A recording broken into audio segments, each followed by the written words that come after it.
بسم اللہ الرحمن الرحیم۔ تمام تعریفیں اللہ کے لیے ہیں جو تمام جہانوں کا پالنے والا ہے۔ محترم ناظرین، آج کا ہمارا موضوع قارون کا محل۔ قارون کون تھا؟ قارون کا خزانہ کیسا تھا؟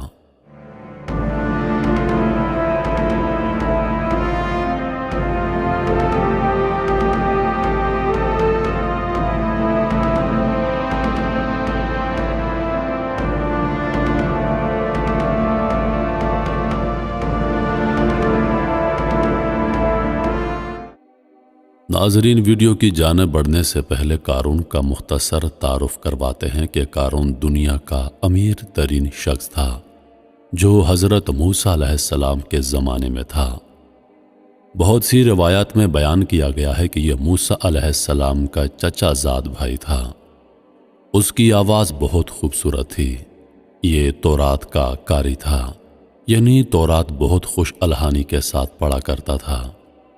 اللہ پاک نے اس کو اتنی دولت عطا کی کہ اس کے خزانے کی چابیاں اونٹوں پر لدا کرتی تھیں۔ اس کے خزانے کی چابیاں اٹھانے کے لیے کئی لوگوں کا ایک گروہ ہوا کرتا تھا۔ آخر اس نے ایسا کیا کہ اللہ پاک نے اس کو سزا دی اور اس کو زمین میں دھنسا دیا گیا۔ اس کا محل اتنا بڑا تھا کہ اس میں 3000 کمرے تھے۔ حال ہی میں مصر میں اس کا محل دریافت ہوا ہے، تو چلیے پہلے اس کے محل کے بارے میں پڑھتے ہیں اور اس کے بعد قارون کا واقعہ پڑھتے ہیں۔ بنی اسرائیل کے زمانے کے معروف بادشاہ قارون کا محل مصر کے جنوب مغربی صوبے الفیوم میں نہر قارون کے جنوب مغربی جانب واقع ہے۔ کہا جاتا ہے کہ یہ قارون کا خاص محل ہے جس کے نام کا ذکر قرآن کریم میں کیا گیا، اور اللہ عز و جل نے اس کو زمین میں دھنسا دیا تھا۔ مذکورہ محل میں 3000 کمرے ہیں۔ اس میں داخل ہونے والا راستہ بھٹک جاتا ہے اور باہر آنے تک دماغی توازن کھو چکا ہوتا ہے۔ تاہم آثار قدیمہ اور تاریخ کے مصری ماہرین باور کرواتے ہیں کہ قارون کا حقیقی محل عراق کے علاقے نینوا میں واقع تھا۔ قدیم زمانے کے مصریوں نے اس محل کو قصر قارون کا نام اس واسطے دیا کہ اس کے پڑوس میں نہر قارون واقع ہے۔ اس نہر کو یہ نام اس کی کثرت تلاطم کی وجہ سے دیا گیا۔ ابتدا میں اس کو نہر قارون کا نام دیا گیا، جو بعد میں بگڑ کر نہر قارون ہو گیا۔ قارون ہی قبل از مسیح میں مصر کا بادشاہ تھا، جبکہ ہیرودوت کے سابقہ معلومات کے مطابق قارون کا محل اور اس کا واقعہ آشوری شہر نینوا میں پیش آیا۔ قارون اور اس کے گھر کو زمین میں دھنسانے کا واقعہ سیرت و واقعات بیان کرنے والے علماء نے ذکر کیا ہے کہ موسیٰ علیہ السلام نے بنی اسرائیل کو دریا کے پار لے جانے کے بعد قربانیوں کا انتظام حضرت ہارون علیہ السلام کے سپرد کر دیا۔ بنی اسرائیل اپنی قربانیاں ہارون علیہ السلام کے پاس لاتے اور وہ ان قربانیوں کو مذبح میں رکھتے جہاں آسمان سے آگ اتر کر ان کو کھا لیتی۔ قارون کو ہارون علیہ السلام کے اس منصب پر حسد ہوا۔ اس نے موسیٰ علیہ السلام سے کہا، رسالت تو آپ کی ہوئی اور قربانی کی سرداری ہارون علیہ السلام کی، میرے پاس تو کچھ بھی نہ رہا، حالانکہ میں تورات کا بہترین قاری ہوں، میں اس پر صبر نہیں کر سکتا۔ حضرت موسیٰ علیہ السلام نے فرمایا، یہ منصب ہارون علیہ السلام کو میں نے خود سے نہیں دیا بلکہ اللہ تعالیٰ کے حکم سے دیا ہے۔ قارون نے کہا، خدا کی قسم، میں آپ کی بات کی تصدیق نہیں کروں گا جب تک آپ مجھے اس بات کا ثبوت نہ دکھا دیں۔ اس کی بات سن کر حضرت موسیٰ علیہ السلام نے بنی اسرائیل کے سرداروں کو جمع کیا اور ان سے فرمایا، اپنی لاٹھیاں لے آؤ۔ وہ لاٹھیاں لے کر آ گئے تو موسیٰ علیہ السلام نے ان سب کو اپنے خیمے میں جمع کیا اور رات بھر بنی اسرائیل ان لاٹھیوں کا پہرا دیتے رہے۔ صبح کو ہارون علیہ السلام کا عصا یعنی ان کی لاٹھی سرسبز و شاداب ہو گئی اور اس میں پتے نکل آئے۔ موسیٰ علیہ السلام نے فرمایا، اے قارون، تو نے یہ دیکھا؟ قارون نے کہا، یہ آپ کے جادو سے کچھ عجیب نہیں۔ موسیٰ علیہ السلام اس کے ساتھ اچھی طرح پیش آتے رہے، لیکن وہ ہر وقت آپ کو ایذا دیتا۔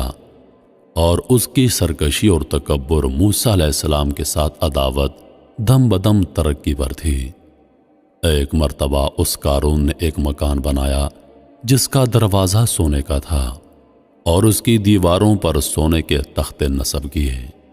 بنی اسرائیل صبح و شام اس کے پاس آتے، کھاتے پیتے، باتیں بناتے اور اسے ہنسایا کرتے۔ جب زکوٰۃ کا حکم نازل ہوا تو قارون موسیٰ علیہ السلام کے پاس آیا تو اس نے آپ سے طے کیا کہ درہم و دینار اور مویشی وغیرہ میں سے 1000واں حصہ زکوٰۃ دے گا۔ لیکن گھر جا کر جب اس نے حساب کتاب کیا تو اس کی نیت بدل گئی۔ یہ دیکھ کر اس کے نفس نے اتنی بھی ہمت نہ کی اور اس نے بنی اسرائیل کی ایک جماعت کو جمع کر کے کہا، تم نے موسیٰ علیہ السلام کی ہر بات میں اطاعت کی، اب وہ تمہارے مال لینا چاہتے ہیں تو تم اس بارے میں کیا کہتے ہو؟ انہوں نے کہا، آپ ہمارے بڑے ہیں، جو آپ چاہیں حکم دیجئے۔ قارون نے کہا، فلانی بد چلن عورت کے پاس جاؤ اور اس سے ایک معاوضہ مقرر کرو کہ وہ موسیٰ علیہ السلام پر تہمت لگائے۔ ایسا ہوا تو بنی اسرائیل موسیٰ علیہ السلام کو چھوڑ دیں گے۔ چنانچہ قارون نے اس عورت کو 1000 دینار، 1000 درہم اور بہت سے وعدے کر کے یہ تہمت لگانے پر تیار کر لیا، اور دوسرے دن بنی اسرائیل کو جمع کر کے موسیٰ علیہ السلام کے پاس آیا اور کہنے لگا، بنی اسرائیل آپ کا انتظار کر رہے ہیں کہ آپ انہیں وعظ و نصیحت فرمائیے۔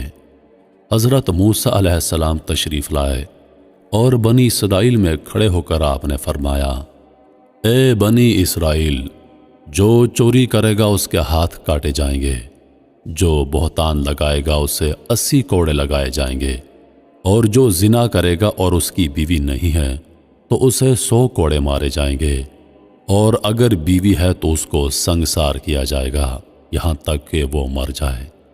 یہ سن کر قارون کہنے لگا، یہ حکم سب کے لیے ہے نا، خواہ آپ ہی ہوں؟ موسیٰ علیہ السلام نے فرمایا، سب کے لیے ہے، خواہ میں ہی کیوں نہ ہوں۔ قارون نے کہا، بنی اسرائیل کا خیال ہے کہ آپ نے فلاں بدکار عورت کے ساتھ بدکاری کی ہے۔ موسیٰ علیہ السلام نے فرمایا، اسے بلاؤ۔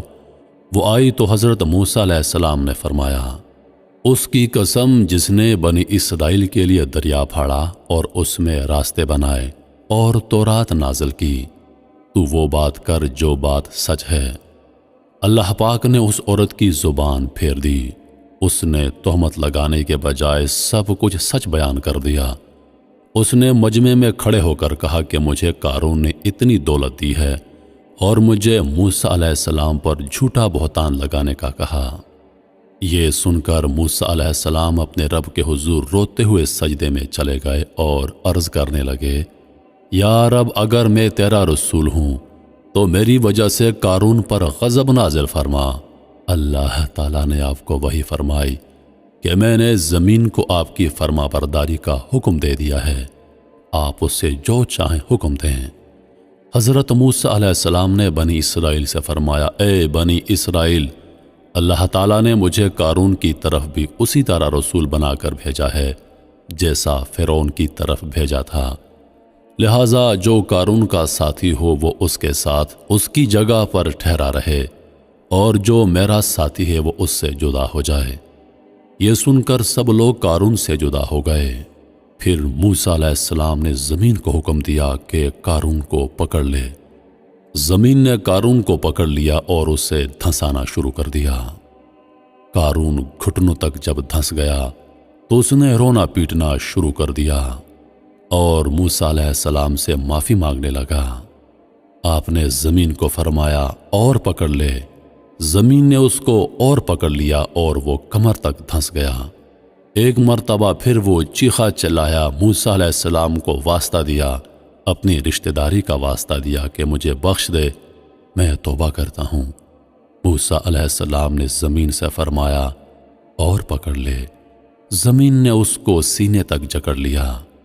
موسیٰ علیہ السلام نے ایک مرتبہ پھر فرمایا، اور پکڑ لے، یہاں تک کہ زمین نے اس کو پوری طرح اپنے اندر دھنسا دیا اور زمین برابر ہو گئی۔ حضرت قتادہ رضی اللہ عنہ فرماتے ہیں کہ قارون قیامت تک زمین میں دھنستا چلا جائے گا۔ بنی اسرائیل نے قارون اور اس کے ساتھیوں کا حشر دیکھ کر کہا، موسیٰ علیہ السلام نے قارون کے مکان، اس کے خزانے اور اموال حاصل کرنے کی وجہ سے اس کے لیے وہ دعا کی ہے۔ یہ سن کر آپ علیہ السلام نے دعا کی تو اس کا مکان، اس کے خزانے اور اموال سب زمین میں دھنس گئے اور غائب ہو گئے۔ تو میرے محترم عزیز دوستو، جو محل دریافت ہوا ہے، ماہرین کا کہنا ہے کہ یہ قارون کا محل ہے۔ یہ بہت بڑا اور اپنی نوعیت کا ایک پراسرار قسم کا محل ہے، جس میں 3000 کمرے ہیں، 1500 کمرے زیر زمین اور 1500 زمین کے اوپر ہیں۔ اس میں بھول بھلیاں کی طرح راستے بنائے گئے ہیں۔ اگر کوئی شخص اس میں داخل ہو جائے تو وہ اس میں کھوسا جاتا ہے۔ باقی کیا سچائی ہے یہ اللہ پاک ہی بہتر جانتا ہے۔ انہی لفظوں کے ساتھ میں اجازت چاہوں گا، اس امید کے ساتھ کہ سانسوں نے وفا کی تو اگلی بار ایک اور ویڈیو لے کر آپ کی خدمت میں حاضر ہوں گا۔ تب تک کے لیے خدا حافظ۔ اللہ پاک آپ سب کا حافظ و نگہبان۔ ہنستے رہیے اور ہمیشہ مسکراتے رہیے۔